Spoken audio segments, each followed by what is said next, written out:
মানুষ আমার বিষয়ে কিছু একটা পাইলে পাগল হয়ে যাক। সেনাবাহিনী আমার গাড়ির কাগজ আছিল না সাথে, বাইকের মাথা হেলমেট ছিল না, দেখি আমার বাজার বুক ডাউন দেওয়া হয়েছে।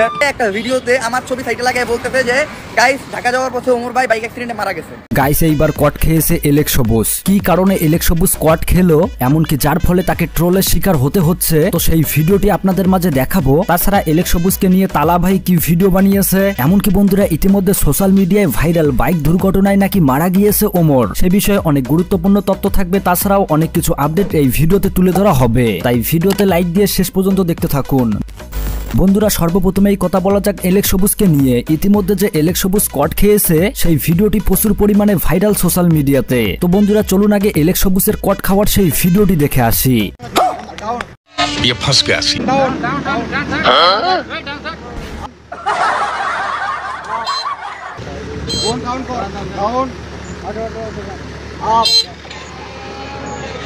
বন্ধুরা দেখতেই পেলেন সেনাবাহিনীর কাছে এলেক্স সবুজ বুক ডাউনের কট খেয়েছে। জানা গিয়েছে হেলমেট এমনকি গাড়ির কাগজ না থাকার কারণে সেনাবাহিনীর লোক ধরে তাকে বুক ডাউন দিয়েছে। গাড়ির কাগজপাতি, মাথার হেলমেট হাতে লয়ে ঘুরি, সেনাবাহিনী স্যাররা কি ট্রেনিং শিখাই দেয়া গেল, এখন সব সময় করি। সেনাবাহিনীর কাছে বুক ডাউনের কট খাওয়ার কারণে এলেক্স সবুজকে সবাই ট্রোল করার কারণে তাদেরকে উদ্দেশ্য করে এলেক্স সবুজ কি বলছে সেই ভিডিওটি দেখুন। অনেকদিন পরে তোদের মুখে আমার নাম। তো বন্ধুরা সর্বপ্রথমেই দেখুন গেমিং উইথ তালা এলেক্স সবুজের কট খাওয়া নিয়ে কি ভিডিও বানিয়েছে সেই ভিডিওটি দেখুন। তোমার যেমনে মন চায় তেমনি চলো। আমি কি হইছে কেবল সাইড দে হইছে আরো ছিয়ান বয় দে না ডিম পেরাবি দেব বয়। থেকে কি শিখলাম, হেলমেট ছাড়া বাইক চালানো যাবে না, ও সেটা নিজের এলাকায়। আসলেই বন্ধুরা এইটা কিন্তু অনেক জোশ ছিল, সেনাবাহিনীর কাছে কট খাও আর বুক ডাউন দাও, বিষয়টা আসলেই হাস্যকর বিষয়। তবে অন্যদিকে আবার টিকটকার ইমদাদুল এলেক্স সবুজের বুক ডাউন খাওয়া নিয়ে কি বলেছে সেই ভিডিওটি দেখুন। এলেক্স সবুজ তো কট খেয়ে গেল, দেখেন যে কট খেয়ে গেছে এটা কিছুই না, ও জাস্ট বাইক নিয়ে বেরিয়েছিল। কাগজ আর হেলমেট না থাকার কারণে এটা সেনাবাহিনী মনে হয় শাস্তিটা দিছে, যে এটা আমারও দিছে। গাইস আমার কি করছে জানেন, আমারে এই ছেলেটি কিভাবে বুক ডাউন দিয়েছে সেই ভিডিওটি দেখুন। আমার গুরু এলেক্স সবুজ ভাই কালকে বুক ডাউন দিছে, আমি আজকে দিয়া দেখাই দিমু আমার গুরুর আমি কতটুকু ভালোবাসি।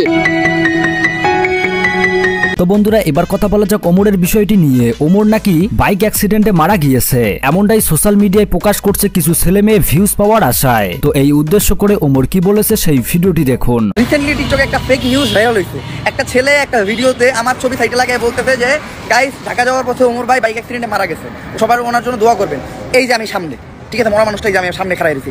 এর আগেও এরকম 2-3টা ভিডিও ভাইরাল হয়েছে, এটা নিয়ে অনেক মানে ঝামেলা পোহাইতে হয়েছে আমার। গুজব ছড়াই মানুষকে হয়রানি করাটা, হয়রানি করে যে ভিউ কামানোটা, এটা কোনো মতে আমি সাই দিতে পারি না। অগর মতো প্ল্যানে কোন থাবড়ানো উচিত, ফাজিল থাকা দরকার। একটা জিন্দা মানুষকে মাইরা লাইয়া মানে ওই মানুষটার একটা আমি জিন্দা মানুষ খারাইছি আমারে। তো বন্ধুরা ওমরের এই বিষয় নিয়ে আপনাদের মতামত কমেন্ট বক্সে জানাবেন। তো এবার কথা বলা যাক তৌহিদ আফ্রিদিকে নিয়ে। বিয়ে করার পরেই তৌহিদ আফ্রিদিকে দেখা যাচ্ছে তার বউয়ের সাথে ব্লগ ভিডিও করছে। কি দেন আপনি এটা ওরে বাইরে ভাই দুইটা সেট বানাইছস শুনো না? হ্যাঁ কত সেট। হ্যাঁ বন্ধুরা এইটাই হলো আমাদের তৌহিদ আফ্রিদির বউ। তো বন্ধুরা কয়েকদিন পর কি তৌহিদ আফ্রিদিও তার বউকে নিয়ে কাপল ব্লগ শুরু করবে, এ বিষয় নিয়ে আপনাদের মতামত জানাতে পারেন। তো এবার সর্বশেষ কথা বলা যাক বাংলাদেশের বর্তমান পরিস্থিতি নিয়ে। সনাতনদের একজন গুরুকে সেনাবাহিনী গ্রেপ্তার করার কারণে বাংলাদেশের বিভিন্ন জায়গায় মসজিদ এমনকি অনেক কিছু ভেঙে ফেলছে সনাতনবাসীরা, এমনকি ইতিমধ্যে একজন আইনজীবীকেও মেরে ফেলেছে। ওটা আন্দোলনের সময় আমরা যাদের মন্দির পাহারা দিছি, তাদের বাড়ি পাহারা দিছিলাম, তারাই আজকে আমাদের মসজিদ এমনকি অনেক কিছু ভাঙচুর করতেছে। তো যাই হোক এই উদ্দেশ্য করে আবার অর্ণব কি ভিডিও বানিয়েছে সেই ভিডিওটি দেখুন। চট্টগ্রামে মসজিদ ভাঙচুর করে মুসলিম মায়ের খায়, তারা মনে ভুলে গেছে চট্টগ্রামের মানুষ ধর্মের জন্য জীবন দিতে পারে। রেডি থাকো তোমরা, এর জবাব ভয়ঙ্কর হবে। তো যাই হোক বাংলাদেশের এই পরিস্থিতি নিয়ে আপনাদের মূল্যবান মতামত কমেন্ট বক্সে জানাবেন। তো এই ছিল আজকের এই নতুন আপডেটের ভিডিও, দেখা হবে পরবর্তী আপডেট ভিডিওতে। আল্লাহ হাফেজ।